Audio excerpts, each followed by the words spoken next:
بسم اللہ الرحمن الرحیم۔ شروع اللہ کا نام لے کر جو بڑا مہربان نہایت رحم کرنے والا ہے۔ رشتوں کو جوڑے رکھنے کے لیے کبھی کبھی گونگا، بہرا اور اندھا ہونا پڑتا ہے۔ اس انسان پر بھروسہ کرو جو تمہاری 3 باتیں جان سکے: مسکراہٹ کے پیچھے دکھ، غصے کے پیچھے پیار اور چپ رہنے کے پیچھے وجہ۔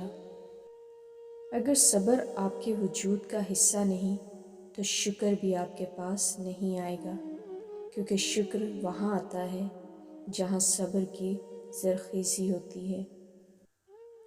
غصے کے وقت تھوڑا رک جائیں اور غلطی کے وقت تھوڑا جھک جائیں تو زندگی آسان ہو جائے گی۔ کوشش کرو کہ تم دنیا میں رہو، دنیا تم میں نہ رہے، کیونکہ کشتی جب تک پانی میں رہتی ہے خوب تیرتی ہے، لیکن جب پانی کشتی میں آ جاتا ہے تو وہ ڈوب جاتی ہے۔ محبت، اس ایک لفظ میں انسان کے خدا تک پہنچنے کے راز پوشیدہ ہے۔